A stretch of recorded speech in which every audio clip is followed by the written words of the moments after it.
Yo, hello, hello. Welcome to Papa's Archives, where I tell stories I want to tell my kids, but not necessarily at the dinner table. I do a lot of driving, so this is where I tell my stories. I left off yesterday talking about Chile and my time down there, but I wanted to today to get into Peru. And then if I have time from Peru and Machu Picchu and Cusco, I'll get into Japan. But leaving Chile was quite a battle. Me and my roommates, we all went our separate ways. One went back to Vermont. Another girl, I think she was going to Brazil or Bolivia. I think Brazil. Anyway, she was robbed at a bus stop. So I don't know how far she got, but she here's a trick that again, there's no police down in South America. I mean there are police there, but I never saw any cops down there. Just lawlessness. And I talked a bit in the Chile video about how close I got, or how close I felt to getting robbed. And but she was at a bus stop with all of her stuff in her backpack, her passport, her wallet, everything. But I guess her phone was in her pocket because she texted me after she was robbed. And basically what happened is she was sitting at the bus stop. Now when I say bus stop, I mean like a bus terminal, like a city terminal. Like where there's a bunch of seats and chairs and rows of seating, and maybe there's some vendors selling food or something. They're usually pretty hustling though. And there's more than one bus. There's many buses going to different cities and stuff like that. And so she was sitting in the terminal waiting for her bus, and somebody walked by in front of her and dropped a piece of paper or something. And she saw the paper fall and then tried to yell at the person that they dropped it, but they didn't hear her or respond to her. Her Spanish was amazing. And she got up and she grabbed that paper and she ran after that person to give it back to him. And then when she came back to her chair, a moment later, her backpack was gone. So then she realized that she was set up. And then when she went back to find that person that she gave the paper to, that person was gone too. So it was quite the staged, very simple way to get somebody to walk away from their luggage. So she texted me, what do I do? And I think I don't know who told her, but eventually she went to a youth hostel, the closest youth hostel she could find. And then all the foreigners helped her get her passport renewed. They funded her basically and they got her a plane ticket home.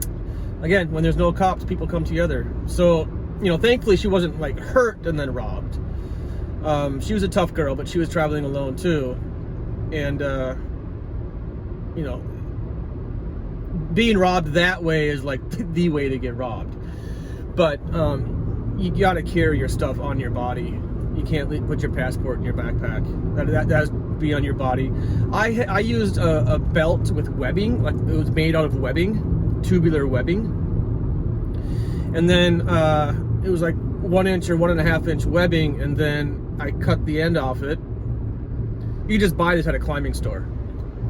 You just buy tubular webbing anywhere for cheap. And I cut the end off it so I had access to the tube, and then I would slide my money and any documents, anything I wanted into that belt, and then put the belt buckle on and put it around my waist, and nobody could tell that I was carrying anything in my belt. And then I carried a false wallet as well, a wallet with some like business cards or maybe old credit cards or something I just had stashed in there. So if somebody were to knife rob me like I saw happen, then I would just give them my wallet and they would run away and I wouldn't lose anything. So that was my strategy down there.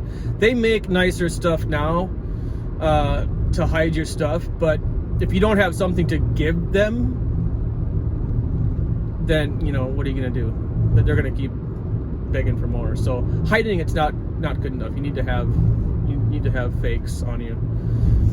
So she didn't have any of that, or she didn't keep her stuff on her body, and then she lost everything. So nightmare, but thankfully she wasn't hurt. But my trouble that I had leaving Chile was the border guards. I got to the border. Now, before we all left, we all went to the visa center, to the immigration office together, because, you know, visas are tricky. It's just bureaucracy, it's paperwork, but it's always stressful, because if you get it wrong, then your travels are messed up. And so we all went to the immigration office together in, I think it was in Iquique. I don't think it was Santiago. No, we didn't go back down to Santiago. And we all got our visas, and we all made sure that everybody's visa was right and stuff, and I thought it was all good. And then I got to the border, and the immigration officer, I think he was from Peru. I think he was Peruvian or Chilean. I can't remember which one he was. But he was like, no, you have the wrong visa. And I was like, you're kidding me. He's like, no, you have to go back to the immigration office and get a different visa, which was a bus ride away to the next town. So I had to go back to the nearest town. I can't remember what town it was. The northernmost town in Chile, just south of the border with Peru. And went to this town and went to the immigration office. First, I had to find a hostel because I was gonna have to stay at least a night. So I found a hostel, and I don't like being alone at those kinds of places, especially when I'm the only American. So anyway, I went to the immigration office. Looks like a war zone out here. These are just crop fires. They're burning their chaff after they harvested their rice. So it looks like a war zone out here, though. But again, I went to the immigration office, and they were like, we have to keep your passport for a week to process your visa. And I was like, you don't have to keep my passport. What are you talking about? And they're like, no, we have to keep your passport. We don't have those visas here, but, you know, we're going to order them, and then we have to send this passport down to Santiago, and then they have to get it verified. And it was this hassle because they were just making up all these reasons why they had to do that. And then 1 week turned into 2 weeks. And this wasn't in my budget. Like, I was going to Machu Picchu, and I wanted to spend time in Machu Picchu, and I wanted to spend my money in Machu Picchu. And so this extra 2-week stay in Chile at a youth hostel was eating into my Cusco time. Cusco is the town at the base of Machu Picchu. Or not at the base of Machu Picchu, but the last big city before Machu Picchu. Anyway, so I ended up waiting for like 2 weeks and just trying to live on the down low and not spend money. And I went back to that border again to get into Peru. But when I got my passport back, when they gave it back to me, it was the exact same visa, just on a different page. And I was irate. I was like, this is not the right visa to get in. And they're like, yes, it is. I didn't know what to do. So I went back to the border again to get out of Chile, and the border guard, it was the same guy. And he's like, no, this isn't the right visa. You have to get a different visa. And then it kind of clicked. I realized what he was doing. He was bribing me. So I decided to just wait at the bus terminal at the border. And there's people everywhere. You can just kind of hang out there. And I was waiting for the shift change and a different border patrol to come. So I just kind of like put on a hoodie and sat over in the corner and just tried to disappear out of that border guard's view. And then waited, and it was like 11 o'clock at night when the shift changed. And then so I had to catch like a really 1 a.m. bus or something into Peru. Well, when I got to that next border patrol, the next guard that came on, he looked at me and he's like, you have 2 of the same visa. I'm like, yeah, I know. The border patrol told me it was the wrong one. I went to the immigration office and got a different visa, or tried to get a different one, and they gave me the same one again. And he looked at me, he's like, no, you got the same visa again. And I'm like, yeah, I know, that's what I just told you. And he was telling me, like, you idiot, he was bribing you. So he reaffirmed, he didn't say he was bribing you, but he gave me this look like, Nathan. And I just gave a deadpan stare back, just like, what? Like, what are you gonna do to me, dude? And he just stamped my passport and he said, go ahead. And he let me into Peru, and I was like, thank you. So he didn't bribe me, but he knew what was going on, which tells me that the immigration office knew what was going on too, that they often get these visitors come back to get a different visa, and so they were obviously in on it too. So totally corrupt border patrol and immigration office. Just, you know, they don't need my passport for 2 weeks. They just wanted to terrify me into thinking I'm not going to get out of the country. So next time I go to the border, I would actually pay the bribe. That's what they were doing to me, and they did terrify me. It was scary that I wasn't going to get through, but I wasn't going to bribe them. At first I wanted to wait for a different border patrol to see if I could pull that off, and that worked. So yeah, be wary of those kind of border patrollers down in South America. This was between Chile and Peru. But then I got on a bus into Peru, and I was going up to Cuzco, which was a relief to get there, because when I finally got to Cuzco, you know, there's other tourists everywhere, and I wasn't the only blonde-haired boy. Actually, I should back up to when I was at that bus stop. I started to pretend I was from Argentina because a girl asked me, your Spanish is really good. Are you from Argentina? And I was like, wait, what? You think I'm from Argentina? And she's like, yeah, you're from Argentina, right? Your dialect, sound, everything. And I was just like, this is convenient. Because there's a lot of blonde hairs in Argentina as well. So I just started to play that game. I just started to pretend like I was from Argentina. So anyway, there was a lot of Americans that used to put different country flags on their backpacks, like a Canadian flag or a New Zealand flag, and they would pretend they weren't from America, because in South America, this is right at 2003, and it was right after the U.S. invaded Iraq, when the second George Bush invaded Iraq, and a lot of South Americans were really anti-American. They were just like, they you know, I had a lot of good friends in South America. I don't want to paint a brush across South America, but there were people who were vocal about hating me because they knew I was from America. So a lot of my friends, not my friends, but other American tourists that I saw would put like Canadian and New Zealand flags on their backpacks. C'est la vie.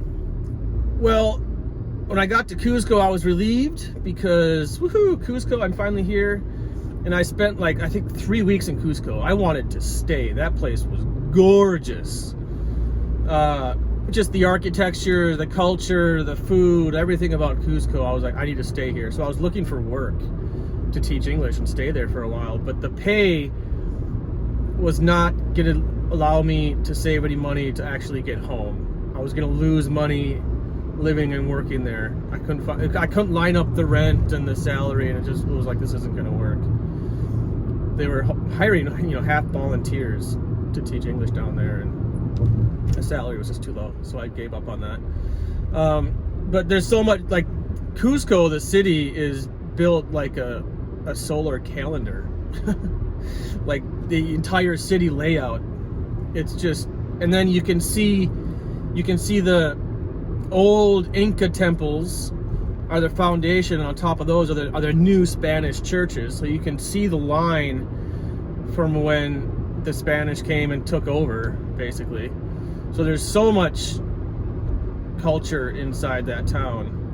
And that was the capital, I think, of Peru during the Incan Empire. I have to do some more research and back this up, but I was pretty interested in Mayan and Incan stuff back then when I was studying Spanish. And when you study a second language, my kids are learning, you're learning, you start to see the world in a different worldview, because your language is the foundation to your worldview. Like, how do you express your belief in God without using language in your language? So as I learned Spanish, I started to kind of understand Catholicism a lot better. I grew up Christian, and I had my Bible story, but I started to understand that worldview better through Spanish. And I started to become more interested in Mayan and Incan culture. That they didn't speak Spanish, but because that was the new empire after the Incan Empire. But I was really interested in like the Mayan calendar and the Incan calendar and stuff like that, and the Incan copying the Mayan, and that's why I wanted to hit Machu Picchu. I wanted to see the place, right? So I did the Inca Trail. Anything else about Cusco? I don't know. Beautiful city. Go hit it up. So moving on to the Inca Trail, you should, if you ever do the Inca Trail, you should stay in Cusco for at least a week and acclimate to the high altitude. Don't just show up and be like, I'm gonna climb the Inca Trail. No, you're not. I saw people like halfway through that they just were dead. They had to go home. Their altitude sickness just killed them right away. They didn't acclimate. So stay in Cusco for a week. There's tons to do anyway. It's a beautiful city. That's worth its own trip. Tons of hiking and temples and Inca temples around Cusco. Beautiful churches. Watch out for the kids selling you white stuff with candy. And if you hike the Inca Trail, I would recommend doing it the way I did it, which is with the most expensive packing company you can find. Now, I say most expensive, but it's just a little more expensive than the other guides. And the reason I say that is because, A, I had porters to carry my stuff. I mean, yes, you can be a rock star athlete and carry your own stuff. That's cool. But I had porters to carry my stuff, and we got fed well. Those porters carried kitchens with them, and tents, and dining tents, and tables, and huge team of porters to carry my group. I think it was like 12 people up the Inca Trail. It was 5 days, so 4 nights, and then on the 5th morning, you wake up at like 4 in the morning or something and go to Machu Picchu to get the sunrise, and that's like the holy experience, right? But you know, I gained weight on the Inca Trail because we were so well fed, and those porters are super athletes. I was a pro skier, you know, the year prior my arrival at Machu Picchu. So I just realized where this story's going. I'm going to a song. I forgot about this. I hope I have time. Those porters they had sandals on, and they would put grass between their feet and their sandals so their feet wouldn't slide from the sweat. And they would tie like 80 pounds worth of gear on their back with ropes. They didn't even have backpacks. And they would run. I mean run. I was fit, and I was blown away. I was a world-class athlete, and I was blown away at how in shape these guys were. I was like, man, if I was a company, I would be sponsoring these guys for mountain runs, marathons, whatever. They deserve their own documentary, put it that way. Machu Picchu, you know, what do you say that hasn't been said? It's a World Heritage Site for a reason. The architecture is amazing when you're there. It's amazing to feel. I think the Inca Trail was more impressive than Machu Picchu. Like, Machu Picchu was cool to learn about how they used to create hybrid crops to make poisonous plants edible. So they were, you know, into DNA swapping way before they understood even what DNA was. Yeah.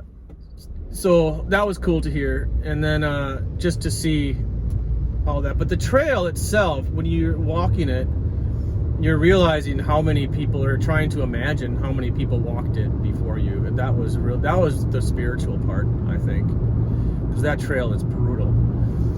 It's really well made, you know, considering how long ago it was made, just out of rocks. But it's just hard to fathom the sheer scale of that trail going up to Machu Picchu. You know, it took us 4 nights to get there. I probably, without gear, maybe it would have taken 3 days or 4 days or something. I don't know if you could do it in 2. I think there was some people that ran it. I can't remember if they ran it in 24 hours or something. I can't remember what that was, but anyway. So that was Machu Picchu, and after Machu Picchu, I'm basically running out of money at this point. I was really low on cash because I lost my money at that in Chile. And anyway, after Machu Picchu, there's a town called Aguas Calientes, which is hot spring town. It's a hot spring town at the base of Machu Picchu. Like, you just walk down Machu Picchu. After the Inca Trail, takes 4 or 5 days, you get to Machu Picchu, and then you just go straight down that one mountain. And at the base down there is Aguas Calientes, and it's a hot spring town. They have beautiful hot springs and restaurants and bars, and there was a bar inside a pool. Like, you could sit in a hot spring and, drink. And I didn't have money for that. I didn't have money to hang out with my friends at that bar. That was a bummer.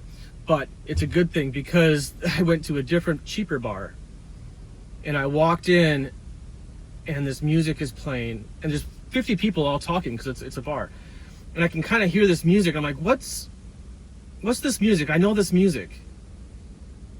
And I'm trying to listen to it. And I start to realize, wait a minute, I know this music, and it's All That You Perceive by Thievery Corporation. And I realized, I yelled to everybody, shut up, this is in Spanish, but I'm like, shut up. And they're all looking at me like, what's this crazy foreigner doing, freaking out, telling us all to shut up for? And everybody shut up. They all went quiet, and they stared at me. And I asked the bartender, what's this song? And then he told me it's All That We Perceive by Thievery Corporation. And he showed me the CD. And I was like, that's the song I was listening to when I thought I killed my friend. Because when I flipped the truck, there was music playing. And when I flipped the truck, the stereo died. And then 1 second later, my friend told me he couldn't breathe, and I thought he was in half.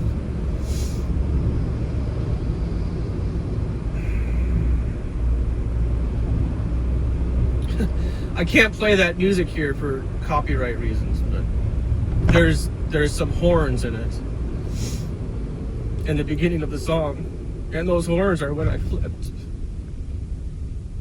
I hear those horns and I get goosebumps to this day. So I haven't thought about that song until that moment, and I was just completely shocked. I was like, I can't believe my flashback to that accident, to that moment. And then I started to listen to the lyrics of it, and the lyrics were so profound and so fitting for that experience that I'd gone through. It's been 20 years, I still get emotional talking about that. And I still listen to that song often. I usually, when I tell that story, I play that music to show those horns. So go find that music and play those horns. Wow, so I guess that's why I was telling this story today. I actually started to just talk about Peru and Machu Picchu. I didn't even think about that until I was halfway through it. Well, I guess I'm going to cut it there then. Again, thanks for watching Papa's Archives, where I tell stories I want to tell my kids, but maybe not at the dinner table. Probably not at the dinner table. From here, from Machu Picchu, is where I go. I go back to the U.S. for a little bit, but this is when I go back to Japan. After Machu Picchu, I had a delay in Costa Rica, spent all my money. That was a short stay, though. But I didn't have any money. I ran out of money at Machu Picchu. So, next up is Japan. See you soon. Bye-bye.